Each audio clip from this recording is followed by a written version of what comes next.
right, so our lesson for today is stats. We're continuing with stats. And today we're going to talk about scatter plots. And scatter plots are just what it sounds like. It's plots that are scattered, right? So let's look at what we've been dealing with already. In quarter one, we talked about linear functions, right? And we had linear functions. What did all linear functions have in common? They had a constant rate of what? Change. Which means when the same thing is happening over and over again, right, it's predictable, right? If I'm paying a certain price for something, I already got a certain amount that I'm paying for something else. If I got $20 worth of things in my basket and then I'm buying something else for $5 each, I can tell you exactly what you're going to pay for 3 items. Or tell you exactly what you're going to pay for 10 items. Why? Because I have a model, right? $20 plus $5 per item. Are y'all with me? What does that linear function create for us? A straight line. But it's predictable points. It's points that fall in a line, right? Either increasing over time or what? Decreasing over time. Either way, I have a model, right? What about quadratic function? Miss Stanley is throwing a ball. It starts off 6 feet in the air. It has some initial velocity of 2 feet per second. It goes up in the air. It hits the maximum point. It comes down. Again, what do I have? I have a predictable model, right? It's consistent. You give me my function. If I tell you the amount of time, you can plug it in and tell me where that ball is, right? How long it took that ball to hit the ground. What is the maximum height of that ball? How long did it take it to get to that maximum height? That's our vertex. We can figure all that out. Why? Because we have a model. Is everybody with me? Same thing with absolute value. Same thing with exponential, right? We just finished doing exponential problems. We talked about compound interest and simple interest, right? When we look at compound interest, I got a whole formula. I got a model for compound interest, right? If you tell me how much money you're investing, which is your principal, and you tell me how long you're leaving that money in there, and you tell me what your interest rate is and how many times a year you're earning that interest, guess what? I can tell you exactly how much money you're going to have at the end of this thing. Are y'all following me? Why is it that I can do that? Because I have a model. Is everybody following me? So how is scatter plots different? We don't have a model. There's no model. There's nothing where you can just predict this is what's going to happen. Why? Because the same thing doesn't usually happen twice. Are y'all following me? So then, Ms. Nembley, why are we even interested in these type of graphs? Well, we're interested in this information because this information can be used to help us find a trend, to see a pattern, to predict later what might happen and plan for that, right? When people build cities or developers and contractors come together to build schools and build this and that, do you think it's always the same amount of people that enter every neighborhood at the same rate, at the same ages all the time? No, what they do is they look at models to see what has happened in another place. And then when they see the trend, now they use that information to say, okay, what do we notice is that as the years go on, this many people have moved in these neighborhoods over time. Is it always the same amount of people? No, but there's a window, right? It's about the same, right? So if we can see a relationship that's happening, then we can also make predictions that are an estimate. With linear functions, we don't estimate nothing. With quadratic functions, we don't estimate, right? With absolute value functions, we don't estimate. With exponential functions, I tell you what your interest is going to be, right? Now, if I round that number, I may be off by a few pennies, right? But there's not really an estimate. This is about what you're going to get, right? Because we have a solid model. But when we have scatter plots, there's no solid model. Because there's kind of points kind of spread out, and it's not the same thing all the time. So let me give you an example of what I'm talking about. We got 2 variables, right? We just finished learning about different types of data displays, right? And a scatter plot is a type of data display, right? So you got an x-axis, and you got a y-axis, and you got these points. And what does each point represent? An x and a y. So is it univariate or is it bivariate? How many variables are represented? 1 or 2? 2. So is it univariate or is it bivariate? It's bivariate, right? Because 1 point represents the x and the what? And the y. Are y'all with me? X and y are represented. So scatter plots are bivariate.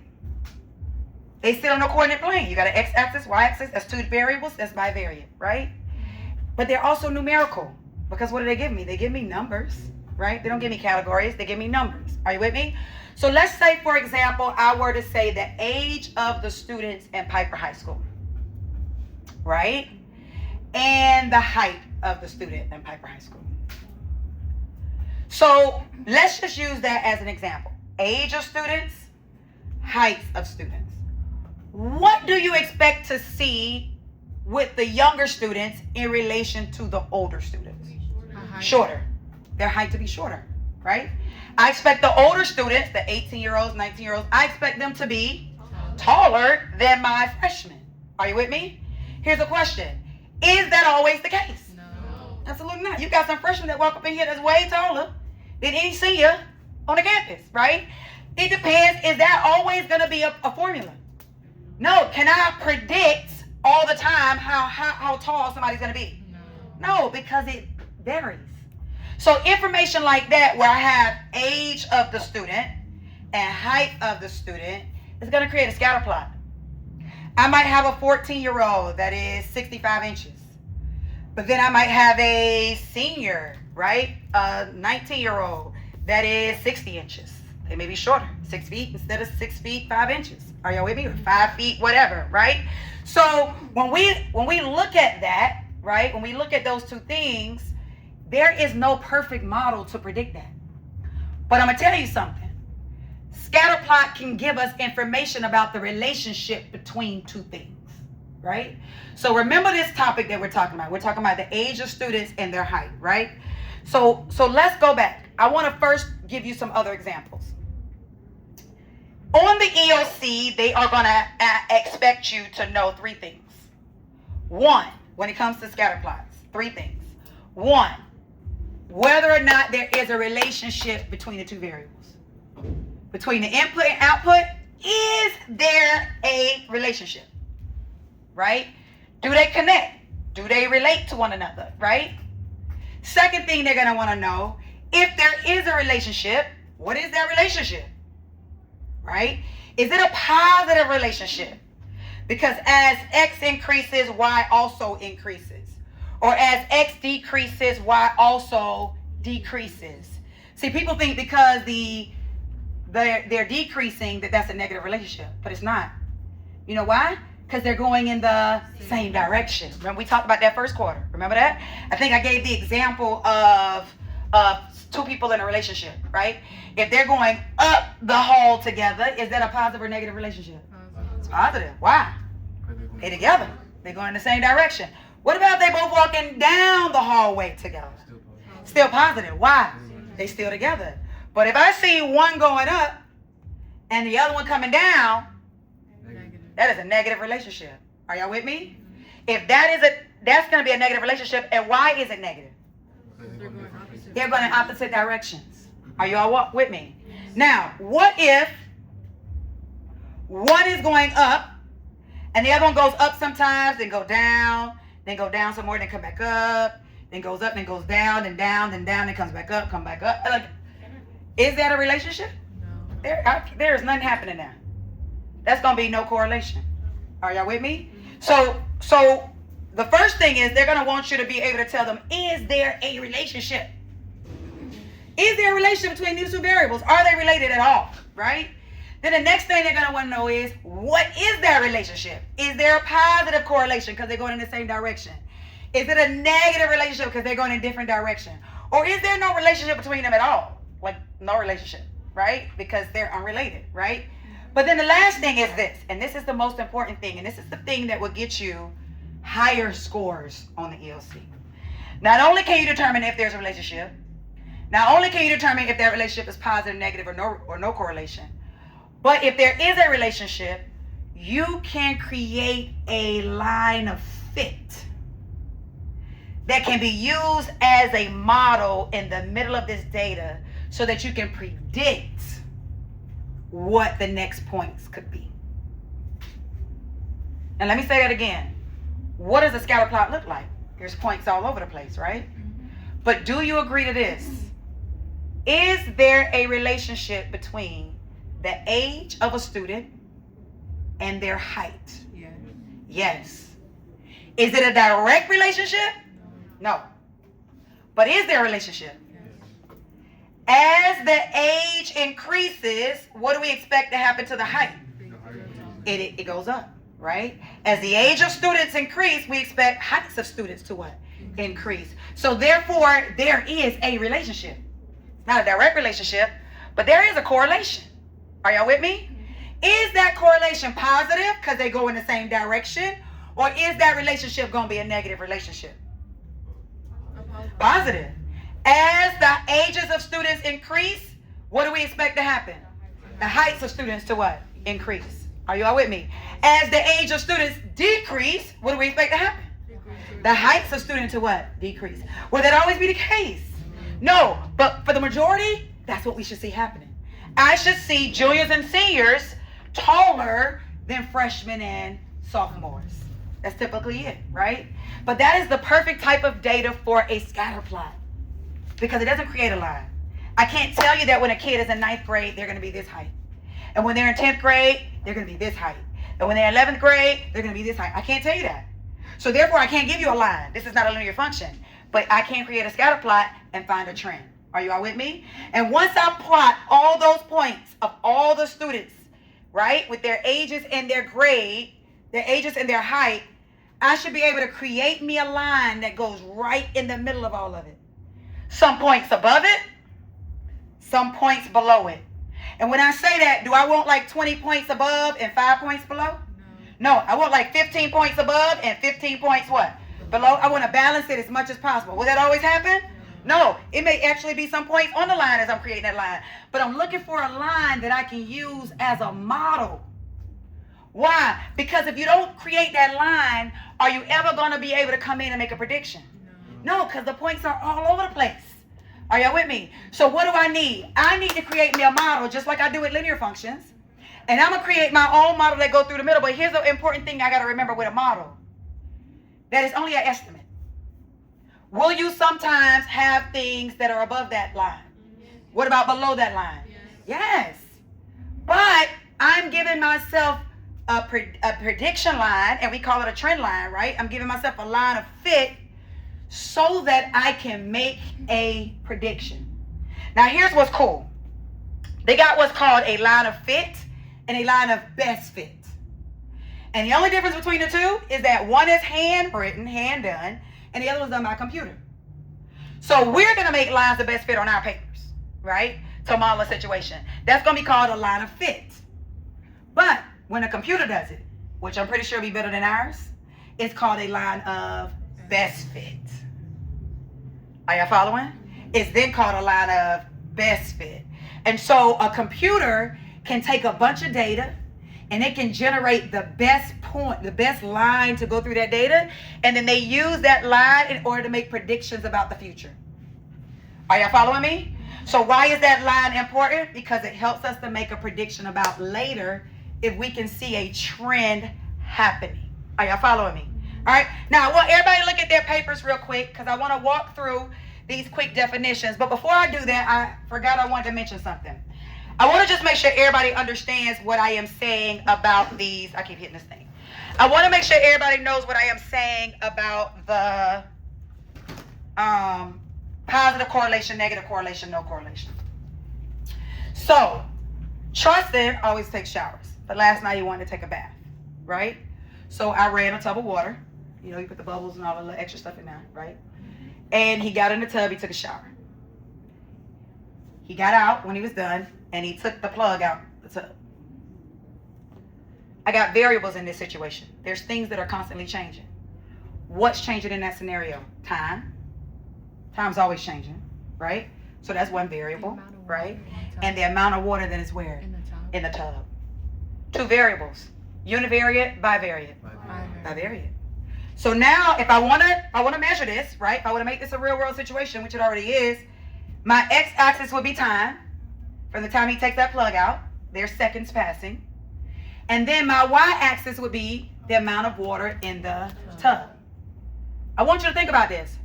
Don't say it out loud, but I want you to think, what type of relationship, if any, is there between time time since he took that plug out, and the amount of water left in the tub.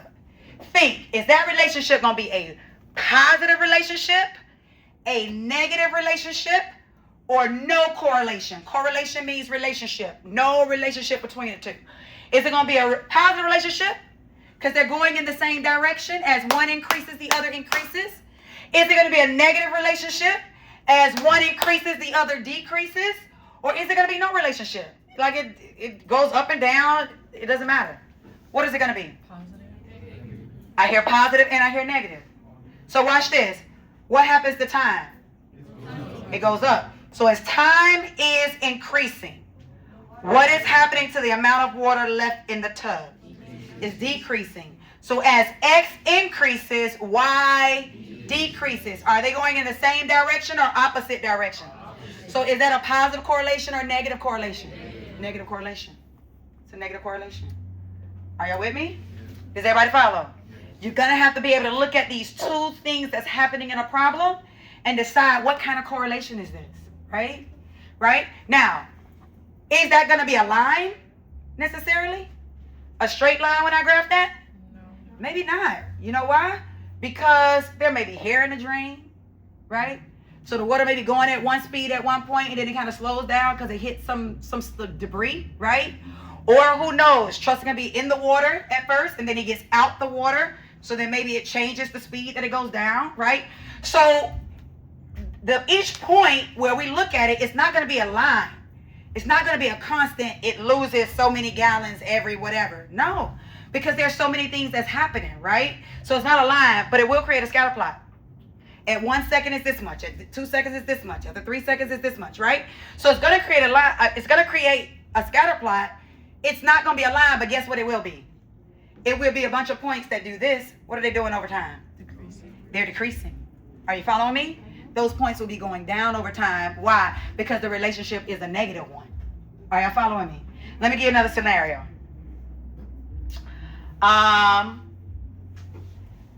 Madison is learning to drive, right?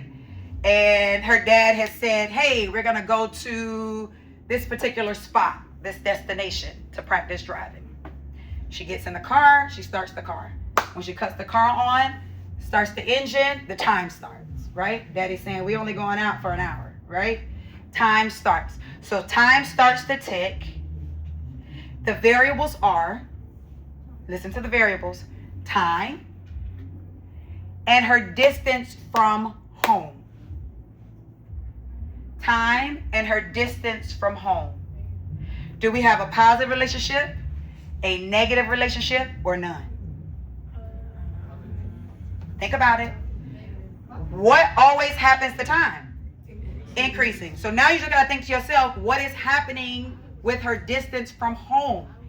Is her distance from home increasing, or is her distance from home decreasing?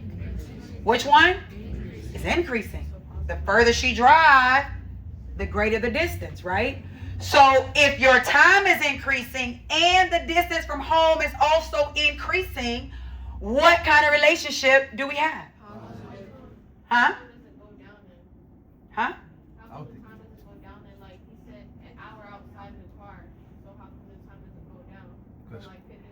Because she just started driving. We started the time when Dad, he said an hour, but that's not what I gave you. That's a good question.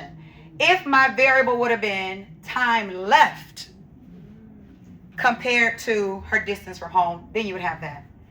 I didn't say time left, right? It's the amount of time that she's been driving, right? Are you following me? So what's happening? That time is what? Increasing, right? She's been driving for 5 minutes, 10 minutes, 15 minutes, right? Very good, because they could ask you that. They could say time left to drive. Now that means what? That's decreasing, right?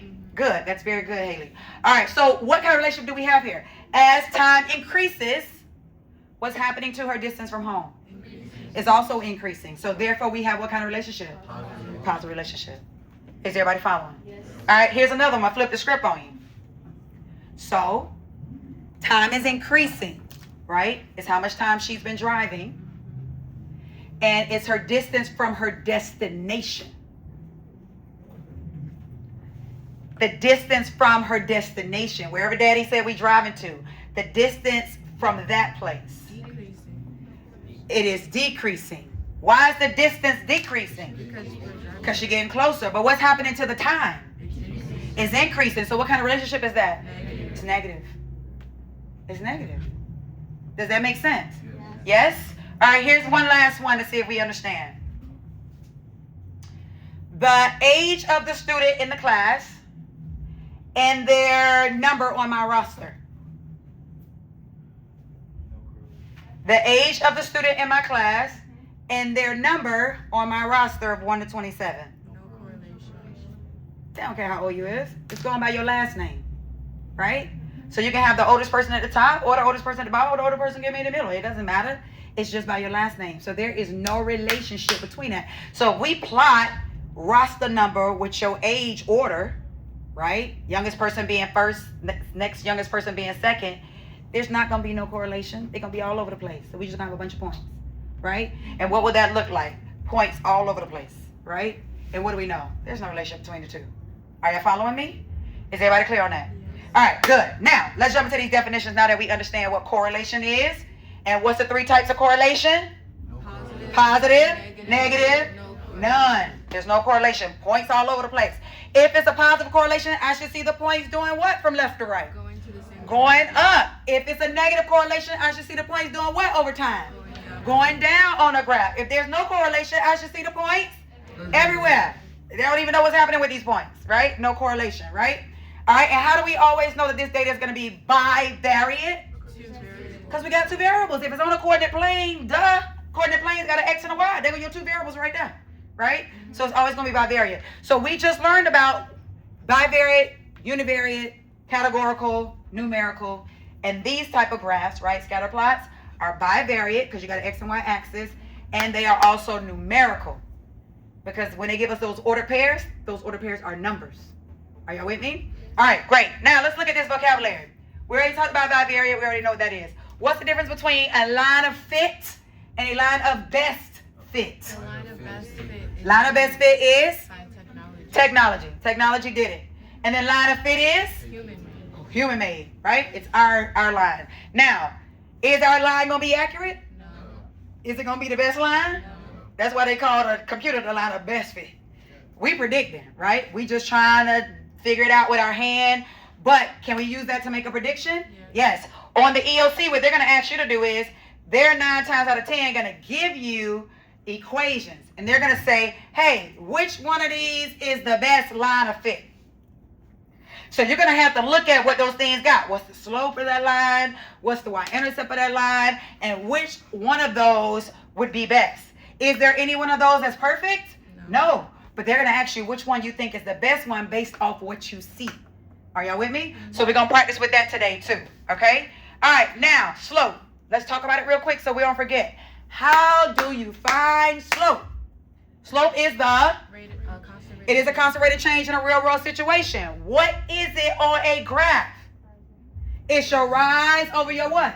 Run. What is it in a table? Your y over Your change in y over your what? Change in x. You got to remember that. You can't forget those things, right? So what do? Well, Miss Stampley, we ain't got no slope here, right? Because this is a scatter plot. It's a bunch of points. So how do I have a slope? Well, remember, we're going to create a line of fit.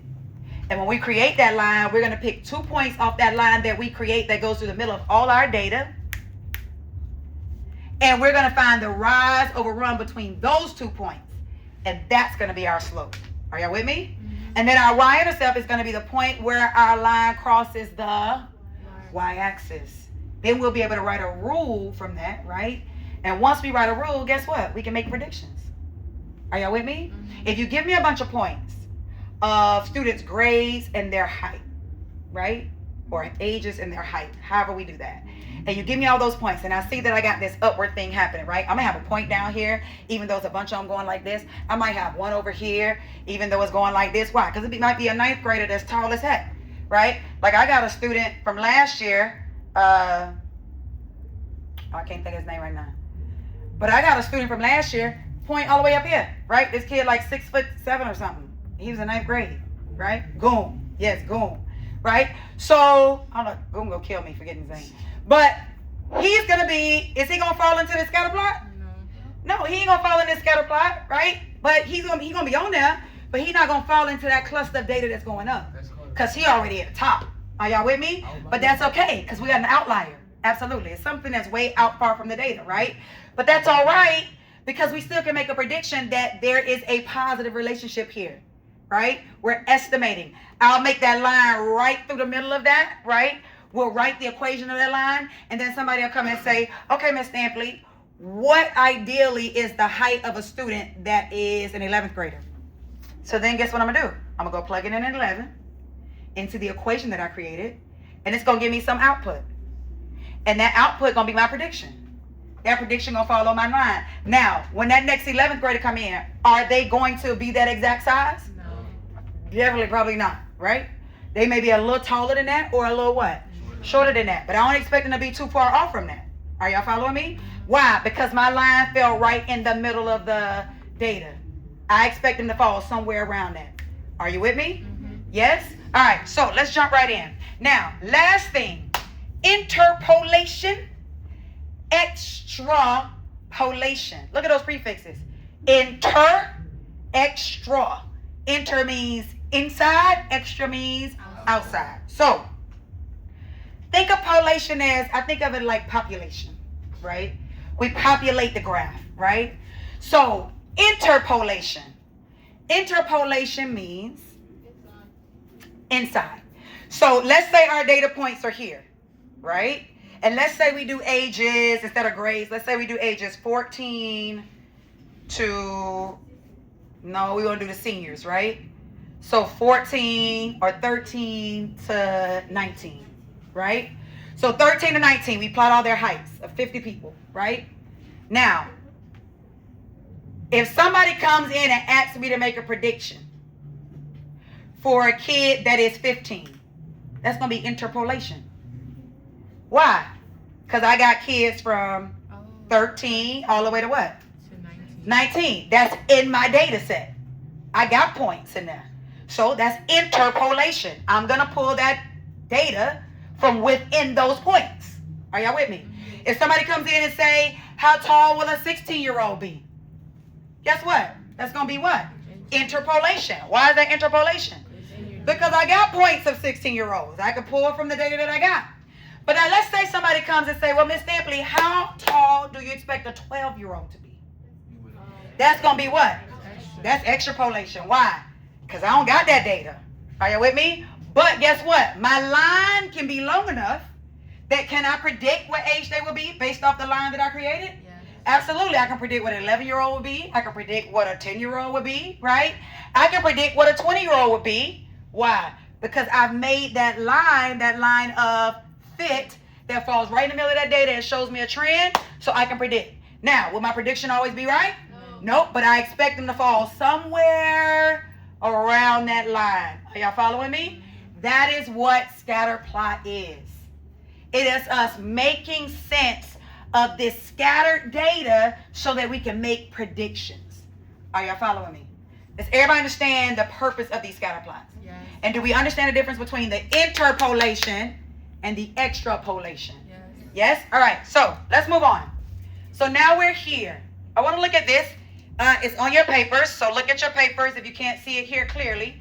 But each one of the X's represent a data point, and then we got a line of fit that's estimated, right? Line of fits are always estimated. Now, what does this say? This is what? Below grade. This is below grade level. So if you don't know this, you can't answer the other questions. If you get a question like this on the ELC, that's a level 2 question. What kind of questions we trying to pass? Level 3, but you got to get past the level 2 to pass the level 3, right? All right, so let's look at these level 2 questions. What do I notice? I got 1, 2, 3, 4, 5, 6, 7, 8, 9, 10 bits of data, right? This is the number of payments, and this is the remaining balance in hundreds of dollars. Are y'all following me? Now, you got to read this stuff. It says the remaining balance in what? Hundreds of dollars. So what does a 4 represent? $400, right? So if I try to make sense of this real quick, you got somebody who's making payments, and they borrowed how much money initially? $900. How do I know they borrowed $900 initially? The line starts because that's where my line starts. That's my y-intercept. Are y'all with me? All right, so they borrowed $900, and what's happening to the number of, or to the balance as the number of payments increase? It's decreasing. Is it decreasing by the same amount every time? No. So is this person paying the same amount? No, because if they were, this would be a linear function, right? But what we do know is that, is there a relationship? And what is the relationship? Is the relationship a positive relationship or is it a negative relationship? It's negative. As number of payments increase, the amount of money due does what? Decrease. The balance remaining decreases. Does that make sense? Yes. Now, what is our job? Our job is to come in and make some predictions, right? And they want us to make predictions, but it's hard to do that when you got data all over the place. So what did they do in this level 2 question? They gave you the line of best fit. Why am I calling it a line of best fit? Because who made it? The computer, right? They gave you a line of best fit. So they put a line of best fit in here, and they want us to be able to answer these questions. So let's do this together based off what we know. Everybody grab your pencils, and let's work this thing out.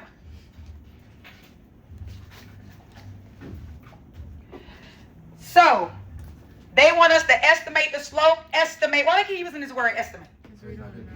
Because it's not exact, right? Do we know for sure that they borrowed $900? Not really, right? But let's see. So we got to estimate the y-intercept, estimate the slope, and then write the equation. Well, if you can estimate the slope and estimate the y-intercept, then you can write an equation, because to write an equation in slope-intercept form, all you need is the slope and the y-intercept. So let's go. Which one can you give me immediately? Y-intercept. What is that? 900. So we're going to put right here, $900. If I write that as an ordered pair, isn't that 0, 900? Yes. What does that mean in real world context? 0 payments were made. 0 payments have been made, and their balance is what? $900. So we can assume that's where they started, right? Any questions on that? All right, now let's talk about this estimate the slope, right? Now, how do we find slope? We said from a graph, we do the rise over the what? Run. We said from a table, we do what? The change in y over the change in x. So let's pick something. Now, I need to find the slope. And to find the slope, remember, it's not going to be accurate. It's not going to be exact. It's going to be an estimate. I need to just pick 2 points. Any 2 points. It don't matter. Let's pick 2 good points. Can somebody give me a good point? 7, 3. Right, 7 up 3. Everybody see that? Yeah. All right, so I'm going to mark that, and I'm going to put 7, 3. Can I get another point? 9 and 1. 9, 1. Right 9 up 1. 9, 1. Everybody good with those 2 points? Mm-hmm. All right, so let's write them down. I'm going to put them in my table. X, Y. And I'm going to do 7, 3 and 9, 1. Now, this should be easy part, right? We done did this before, right? Yes. What is slope? Slope is, and you can write it many times so it gets in your brain, the change in y over the change in x. So let me find the change in my y. From 3 to 1, what is that? Down 2, absolutely. That's my change in y. My change in x from 7 to 9 is what? Plus 2. So if we come over here, we got down. Oh, wait, we messed up. You know why? I mean, it probably still come out all right. Nope. We got to do this right. So what is this? Is this 3? What is that? Isn't that 300? Yes. Right? And what is this? 100, right? 7 payments, 300 left. 9 payments, 100 left. So let's go over here and let's fix this so we can have this accurate. All right, so this is going to be 300, and this is going to be 100. Now, what's our change in y? It's going to be negative 200. Why are we saying negative? Because it's going down. Y'all with me? Yes. All right, so our change in y is negative 200, and our change in x is positive 2. Does that make sense? Yes. So here's what this says. The 200 is the Y. That's the balance. The 2 is the X. That's the payments. So here's what we are saying. We are estimating that the balance goes down $200 every what? 2 payments. 2 payments. Does that make sense? Mhm. Can we simplify that? Yes. Yes, let's simplify. We got negative 200 over 2. If I divide that and clean that up, what's that going to be? Negative 100. How did I know this number was going to be negative anyway? Because when I look at this line, what this line doing? Decreasing. Going down. So they tell you right now, your slope going to be negative. Yes. Absolutely. Because here's what that says, right? Isn't that the same thing? Yes. Here's what that says. Down $200 every 2 months. Down $100 every 1 month. Same thing. If I go down 100 every month, don't I go down 200 every 2? Mm-hmm. And down 300 every 3? Mm-hmm. Same thing. Good question. Everybody good here? Yes. So now I have my slope, right? What's my slope? Wow. Negative 100. Can I write me a rule now? Yes. I absolutely can. Rules are written as y equals mx plus b. So y equals negative $100 per payment, right? Plus 900. That's what we started with. And this now is our what? What is that? Equation. That's the equation of what? What kind of line? The best. Is it the line of the best fit? Isn't that the equation of the line of best fit? Yes. Are you all following me? Mm-hmm. Yes? All right. So now, what were the 3 things that I told you need to know? 1, is there a correlation? 2, is that correlation a positive relationship? Because they both go in the same direction? Or negative relationship because they go in different directions? Or no correlation because there ain't no relationship at all? And you got to be able to write the rule for a line of fit and use that line to make a prediction, right? So, based off this, let's see if it works. Let's do this point. What is that point? 5. It is 500, right? Because it's in what? Hundreds, right? So what is this saying? This is saying after 5 payments, you will owe what? $500. Well, let's check and see. So let's look at it. What was our equation that we came up with to represent this situation? Y equals. Negative 100x plus 900. All right. Now we want to know, does it work, right? How close is it? Now remember this. Is it going to be exact? No. Why? Because we are making an estimate, a prediction, right? So let's go ahead and plug in. Let's do 5. Want to do that? Mm-hmm. So we're going to say y equals negative 100. After 5 payments, what will the balance be? Negative 5. So we got y equals negative 500 plus what? 900. And what do you get when you put those 2 together? Do the math for me. 400. So this comes out to be what? 400. 400. So according to our model, after 5 payments, you should have what? $400 remaining. Are y'all with me? Yes. But this one says after 5 payments, there is what? $500 remaining. Now, does that mean our model was wrong? No, it just means it's an estimate. Are y'all with me? Here's the question. Were we close? Yes. That's all that matters. That's what matters here. Because you're not going to get exact answers, right? But you're trying to find the best model possible. Are y'all with me? Is everybody following? Yes. Could we have been wrong in these points, in our estimates? Yes, we could have been wrong in these. We could have been off a little bit. This one could have been 3.5 or something, more than 3. We don't know. But we're doing a prediction. Are you with me? And we're going to find something that is close the best we can. Are there any questions? No. No? Do we all understand the point behind this? Yes. Yes? All right, so let's look at the next example. Again, we got another level 2 question. And this question gives us multiple choice. Remember I told you need to be able to determine if there is a relationship, and if so, if it's positive, negative, right, or none. And then you must also be able to write a rule or identify a rule. If you got to find the rule that they give you, pick a rule, that's a level 2 question. But if you got to write the rule, now you're level 3, right? So I'm showing you how we write that rule, okay? So let's look at this. It says a rental company tracks how much customers spend based on how many days they rent the car. So let's look at this. How many variables do we have here? 2. So this is bivariate. Number of days rented. As the number of days increase, what's happening to the rental cost? Is it increasing? Does that make sense? Yes. So what kind of relationship do we have here? Positive. They're going in the same direction. And oddly enough, even though we read from left to right, as the number of days decrease, what happens to the rental cost? It decreases. Do y'all see that?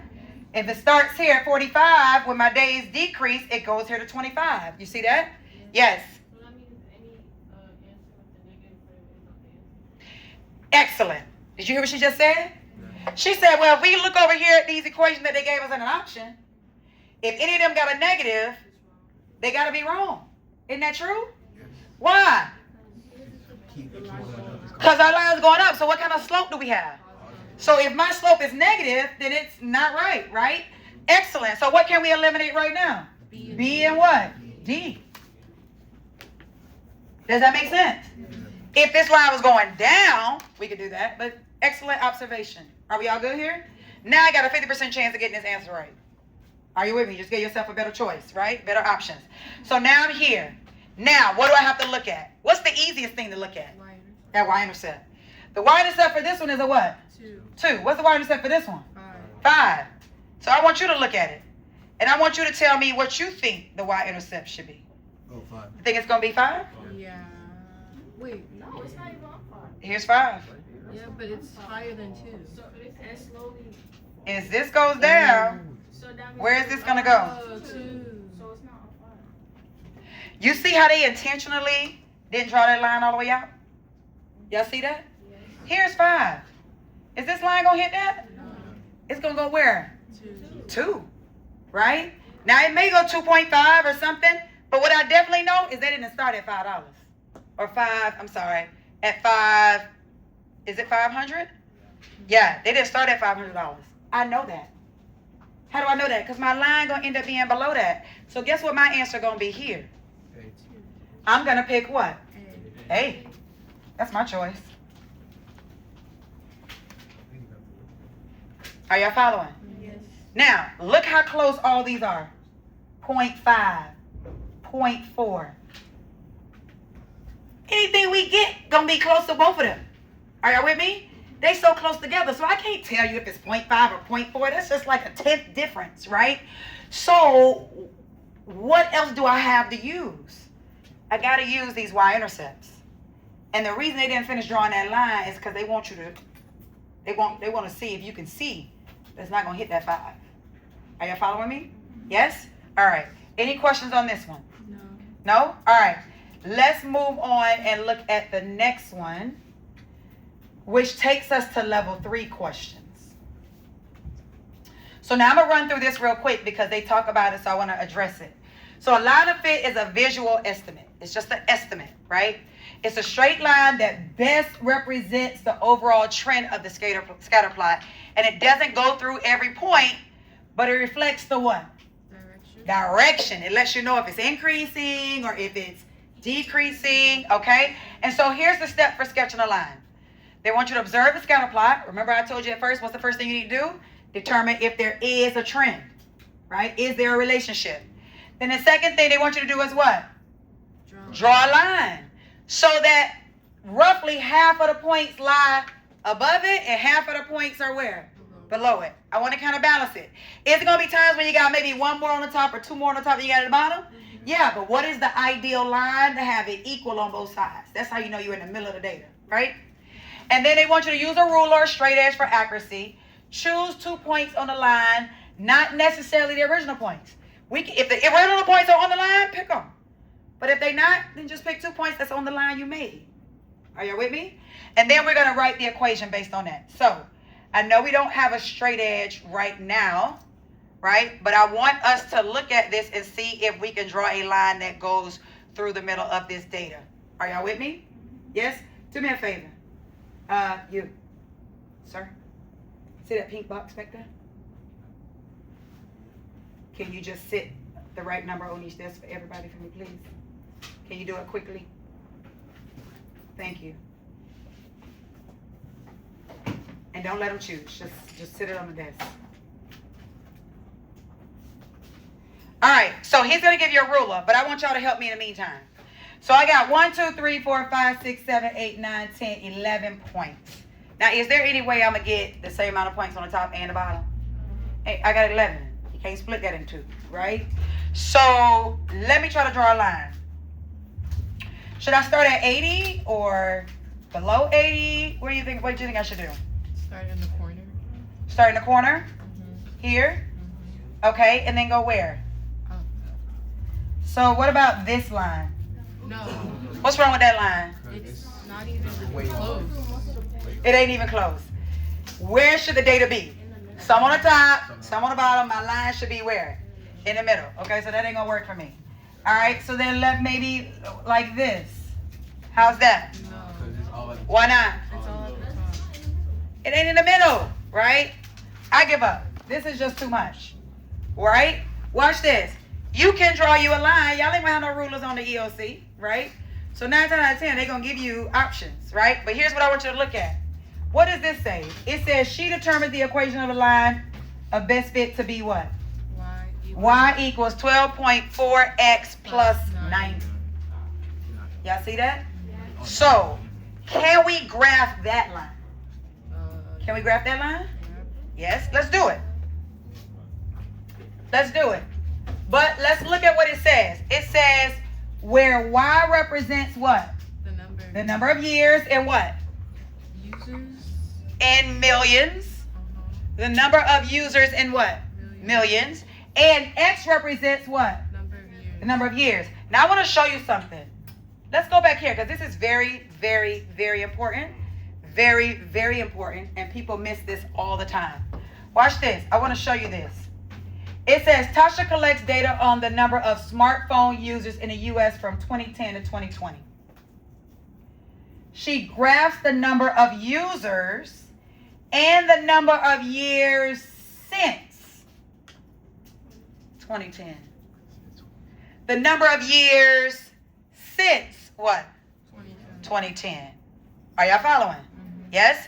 All right. It says in the scatter plot shown. So let's look at this data. And they want us to predict where our things will fall. So let's go. Based on Tasha's model, what is the projected number of smart users in 2025? Now, what does this 90 stand for? 90 million? And that 12.4 means that she's increasing 12.4 million every year since 2010. So, let's use her model. Y equals 12.4x plus 90. And let's see what we get. What is this order pair? Huh? Oh, What is this order pair? 2011. And, What's this one? oh, that one. 2010 and 80. 2010, 80? Yeah. Okay. Can we pick another point? 2014 and 1. Let's see if that comes out to be right. Do me a favor. Her Y is 80, right? Let me see what we get when we do this. Put 80 equals 12.4x plus 90. Let's solve this real quick. I want to see what this x comes out to be. If it's going to come out to be let's see what this x comes out to be. Let's go. What do we do first? Subtract, right? Both sides. 90 on both sides. So what are we going to get? Negative 10 equals 12.4x. And then we divide both sides by 12.4. Oh. And we get x equals, do the math for me. What do we get? What's negative 10 divided by 12.4?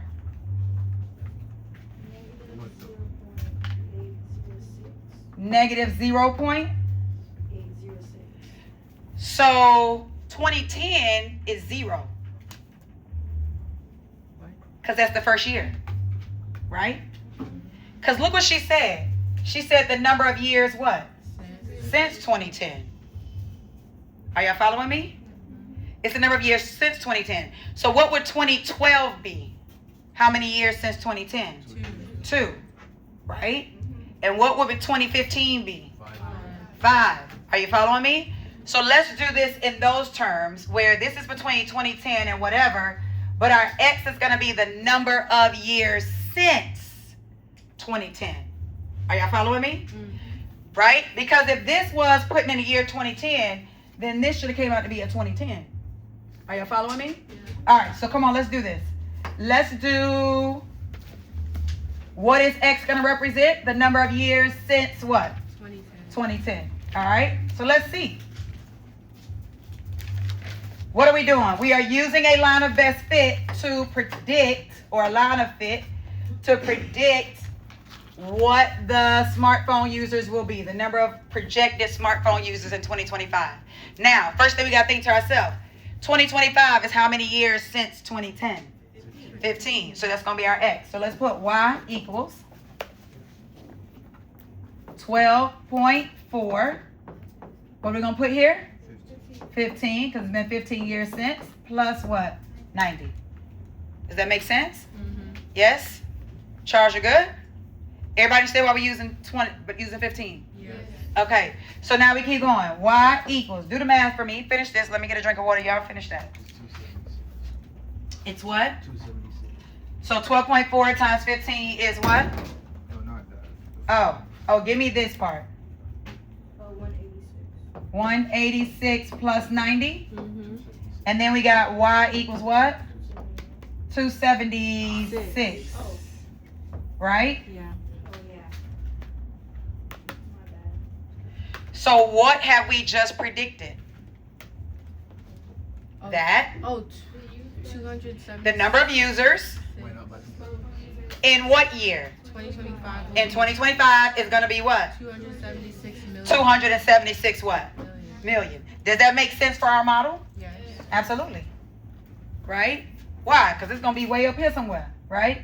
Which is going to be 21, 22, 23, 24, 25, somewhere up here. And if that trend continues, that's about where we'll be.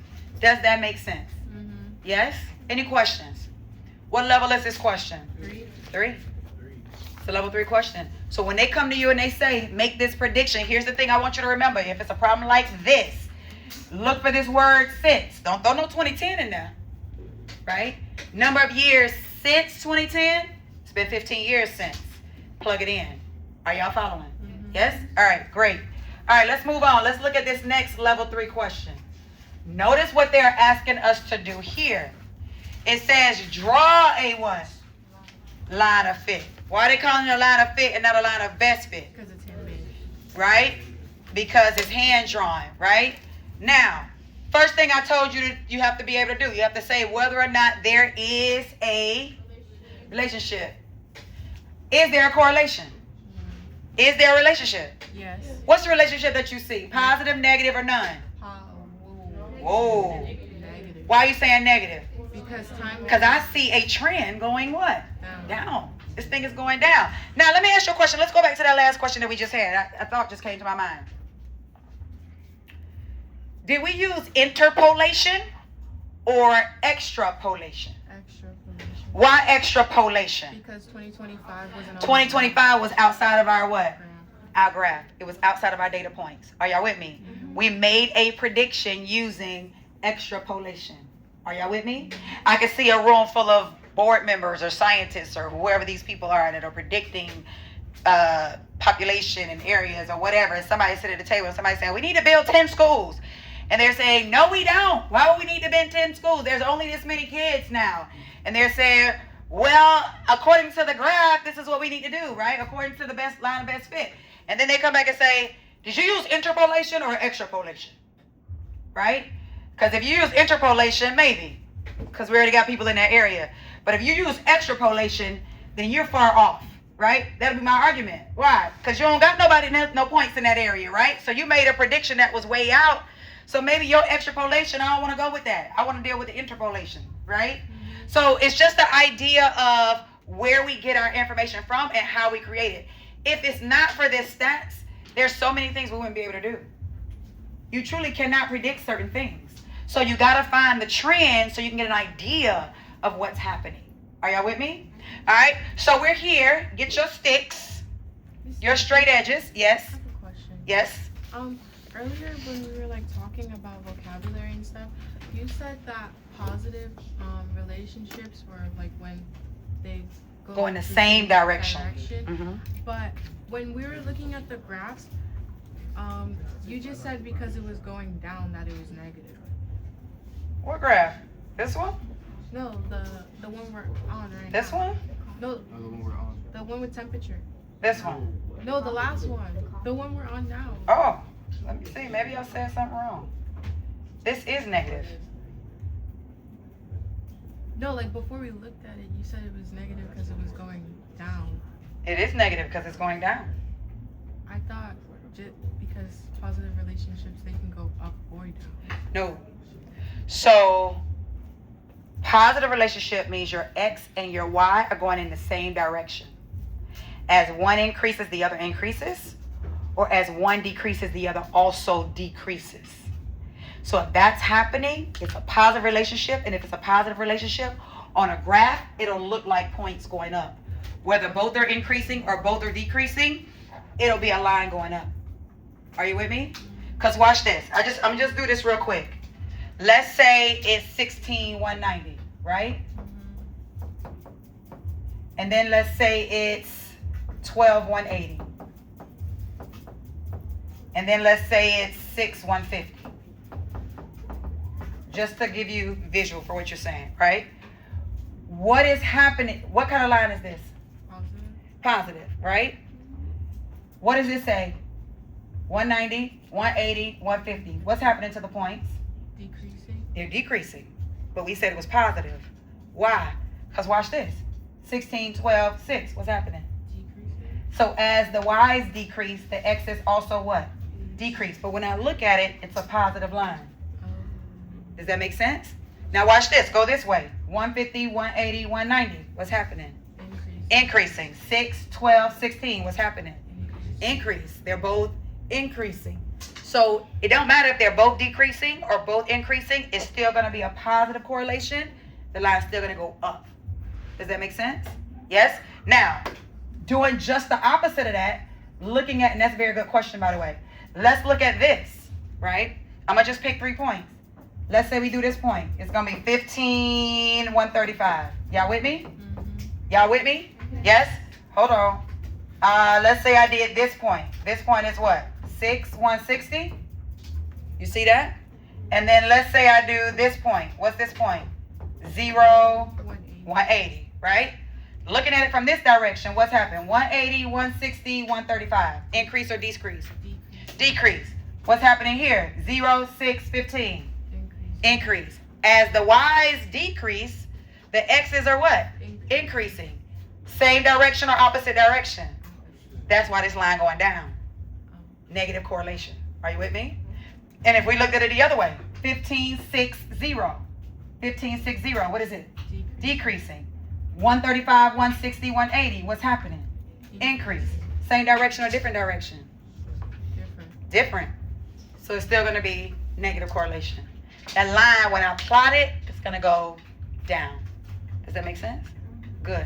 Yes. So just like, say you had like one negative and you added it with a positive, it's going to be negative. Oh, you're trying to come up with a quick way for you to remember what type of correlation it is? Yeah, like just say you said only one has to be different for it to be negative. Correct. Absolutely. True. You understand what she's saying? She's saying if one of them is different, it's negative, just like with signs of numbers.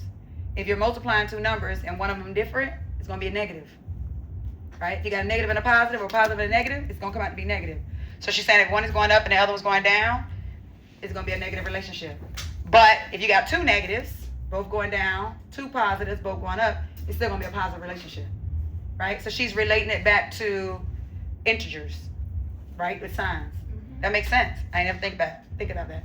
Are y'all following? That's a nice way to remember that. All right, so now let's look at this. Good job, Haley. All right, so when we look at this, draw a line of best fit. So get your straight edge. Let's go on through this thing. What we gonna do? In the middle, right? I don't know. In the middle. My line not gonna be straight, but y'all got a straight edge. So I'm thinking my line.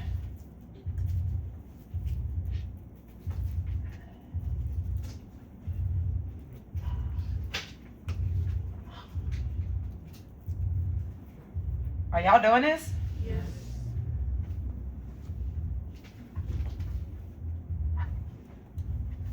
One, two, three, four. 1, 2. Damn, look at that. Good girl. Ha! I got it. I did that. I mean, I think I did a good job. That was freehand. Y'all all got rulers. Did I do a nice job? Yeah. Yes. And then I actually hit one of the points. And how many do I have above? 4. 4. How many I got under? 4. Bam, in the middle. Y'all just hating. I mean, no. Y'all can't do that? I did do it. You did what I did? Yeah. Thank you. Hello. Okay, let's move on. All right, so what did we just do? We just drew a line of fit. Are y'all with me? Why am I not calling this a line of best fit? Because it's handmade. Absolutely, because it was free-handed. Now watch this. Look at the title because you got to make it make sense. This is the cooling of coffee over time. Right? So at 0 seconds, the coffee was, this is the temperature in Fahrenheit, it was what? 180. 180. Now, I want you to see something. Normally, where do we see the y-intercept? On this line. Y'all see that? But we don't see that. It says 0 right here. And then it got a point right here. So this is 0, 180. So based off this, the temperature is 180 at the beginning. Y'all see that? But now remember, is that necessarily true? No, right? Now they may have taken the temperature at the start and it was 180, right? But remember, these are various points spread out and we can't say for sure that things are going to be what we say they are, right? All right, so let's do this part B. What does it say? What is the y-intercept of the line of fit? 180. No. Oh. This is our line of fit. Y'all see that? What is the temperature of the line of fit? 140. What is this point? 170.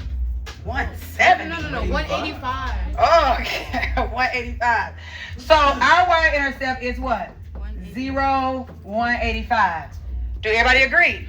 Yes? All right. What does this y-intercept represent? The starting temperature. The starting temperature for the coffee. So that's going to be A. Pretty easy when we understand, right? Are these questions that we can get right on the ELC? I think so. What is the slope of the line? All right, here's the real work. Slope. How do I find slope from a graph? Rise over what? Run. Or I can take those 2 points, put it in a table, and find the change in y over the change in x, right? So let's find us 2 points. What points we want? First of all, I'm picking this point that I made right here. And give me another good point on my line. Remember they said it don't have to be points from the original data. We just need points on our line. We could even use our y-intercept if we want, right? Like it's totally up to us. So what do y'all want to do? 2 and 175. 2 and 175. I like that point right there. Y'all see that? All right, so that's 2, 175. And what's this point? 12, 140. 12 and what? 140. 140. Everybody see that? Now you are writing a rule for your line of best fit, so you have to pick points on your line, right? And that line, that point happens to already be on my line, so I'm picking that one. So I'm gonna go over here to the side, and I'm going to make me a T-chart. And what's gonna be my points? 2, 175, and what it was? 12, 140. 12, 140. Everybody with me? All right, what am I gonna do? Change in Y over change in X. All right, what's my change in Y? 137. What is it? 30.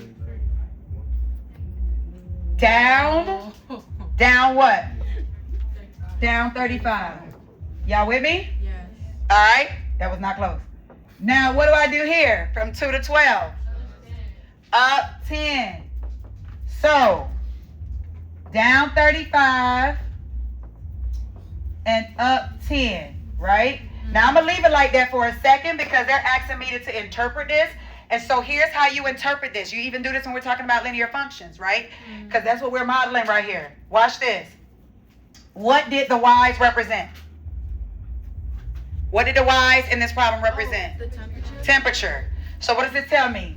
The temperature dropped what? 35. 35 degrees. Now, what did the X's represent? Time. Time. Time in what? Minutes. Minutes. So this is 10 minutes. So what does that mean altogether? In 10 minutes. The 10 minutes, the temperature would drop what? 35 degrees. 35 degrees. Here's another way to say that. The temperature drops 35 degrees every 10 minutes. Is everybody with me? Can I simplify that further? I can. Watch this. What's the common factor? I'm going back to math now. I'm out of real world. What's the common factor in 35 and 10? 5. If I divide 35 by 5, what do I get? 7. And if I divide 10 by 5, what do I get? 2. So tell me what this now means in real world context. After 2 minutes, the temperature drops what? 7 degrees. Or the other way. The temperature drops 7 degrees every what? 2 minutes. All right, y'all on the roll. Let's do this even more. Take it further. Put it in your calculator. Tell me what this thing is saying. What am I going to divide by 9? I ain't dividing by 7. Oh, wait, sorry. Oh. Make this a 1. No. What do you divide by? 2. Just divide it. Put it in your calculator. Negative 7 divided by 2. What is that going to give me per minute? Negative what? 3.5. Now, hold on to that because that's really every what? 1 minute. That's all that's saying. Anytime you divide your numerator by your denominator, it's giving you a unit rate. It's per whatever. Are y'all with me? So read this now. What does this say? Every minute, the temperature drops 3.5 degrees. Read it the other way. The temperature drops 3.5 degrees every minute. That's it. Does that make sense? All right, now let's answer these questions. What does this slope represent? And remember, the only reason we knew that is because Y represents temperature and X represents the change in time. So which one of these is the correct answer? I hear B. Does everybody agree? The temperature of the coffee at the start. Is that it? No. What are they talking about there? I said B. No, I'm saying what do they talk about when they say at the start? Y-intercept. That's not that. That's the Y-intercept, right? The number of minutes it takes it to reach 0 degrees. No. To reach 0 degrees, what is that when the temperature, when the Y is 0? 180. But what is that in math when the Y is 0? Y-intercept? No, Y-intercept, no. When the Oh, Y is 0, X- it is the X- X-intercept. This is actually the X-intercept. Remember we said if you want to find the X-intercept, you plug in 0 for the Y. If you want to find the Y-intercept, you plug in 0 for the X. This is saying the number of minutes is 0. Well, if the minutes is 0, that means the X is 0. So that means I'm looking for the, oh, I did that wrong. Number of minutes. Oh, the temperature is 0 to reach 0 degrees. So if the Y is 0, then that means we're talking about an X-intercept. Does that make sense? All right, what about this one then? What about A? No. How much hotter the coffee gets each minute? No. Because the graph name is... Because it's not getting what? The coffee is not getting hotter. Now, could that be slope?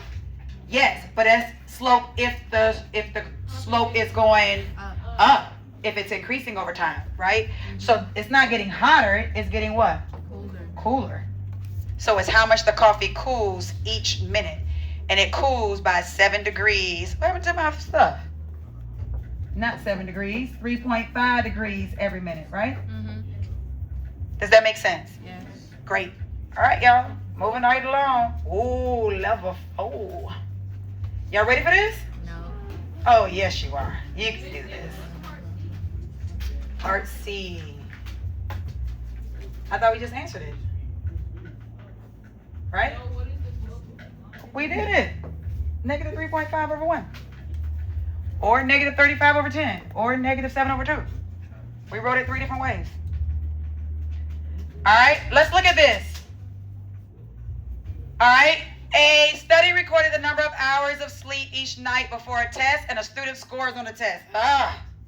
What do we expect to see here? The more hours of sleep, The higher the test. the higher the score. What kind of relationship is that? Positive.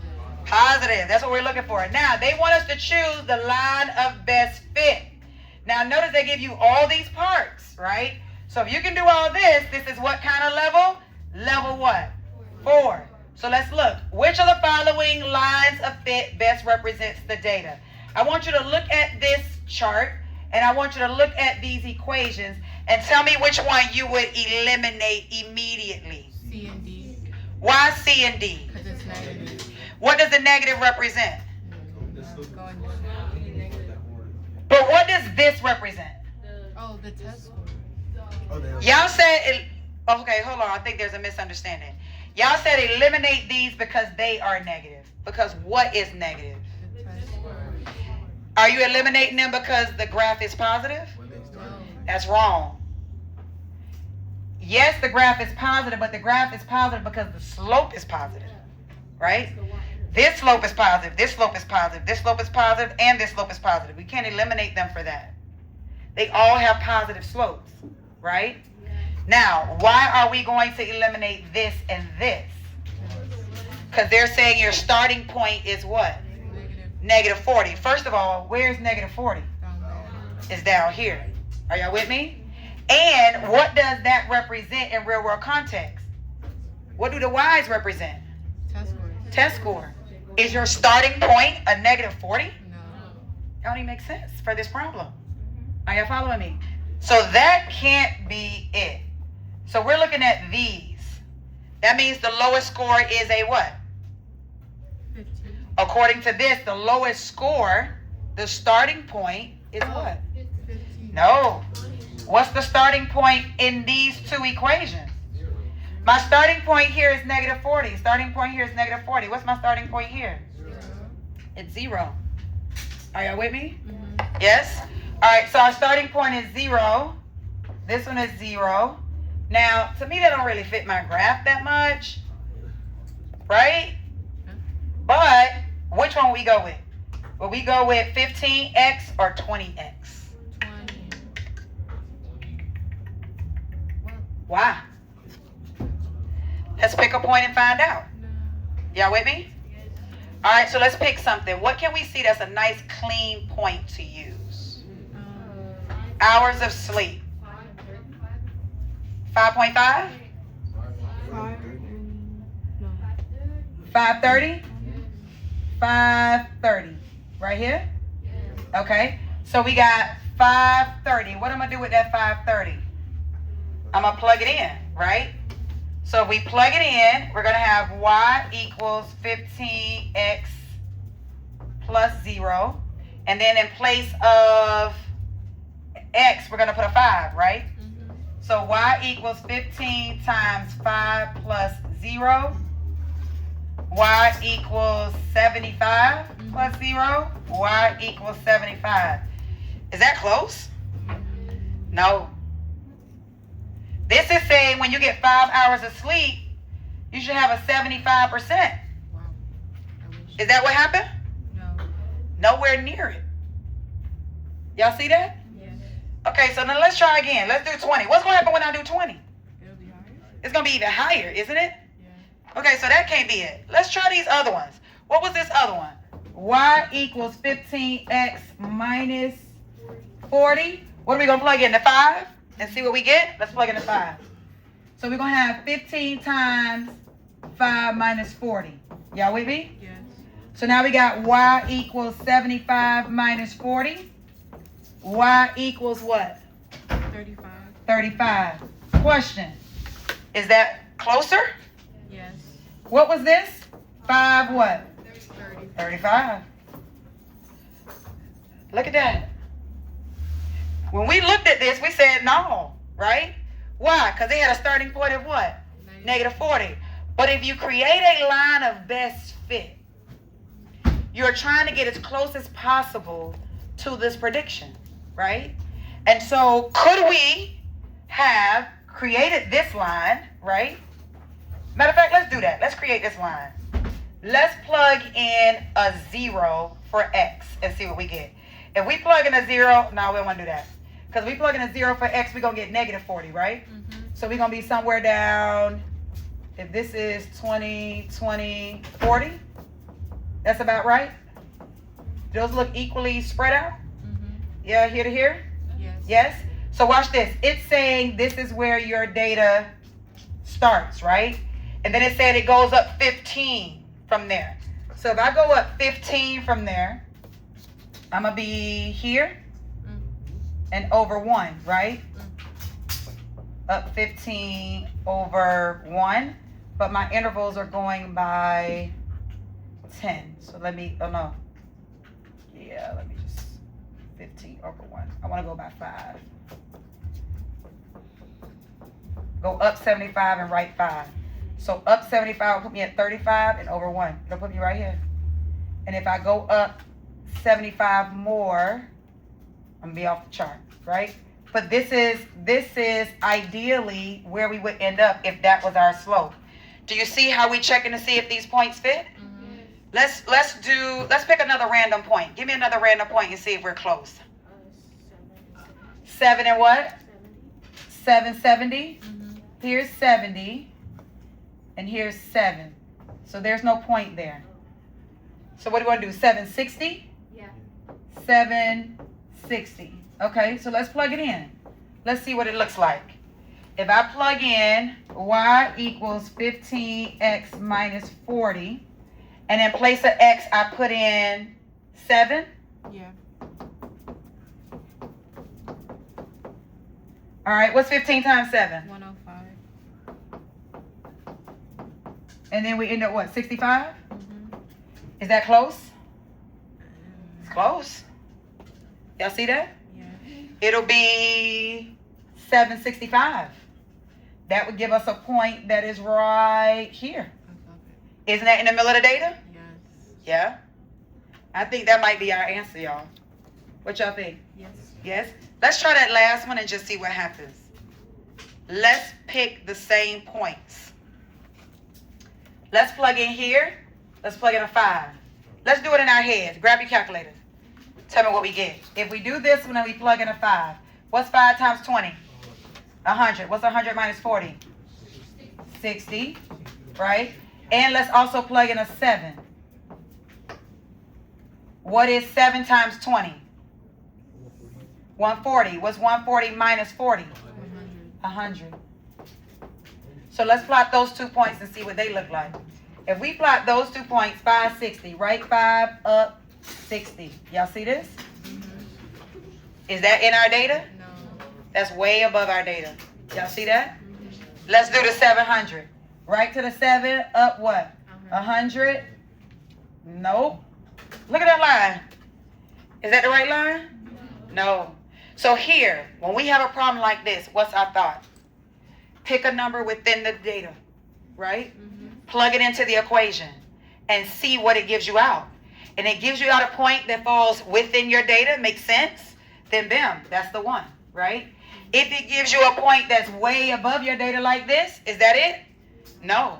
Or if it falls way below your data, is that it? No. Are y'all following? So what is our answer going to be for this one? C. The one we rejected from the beginning.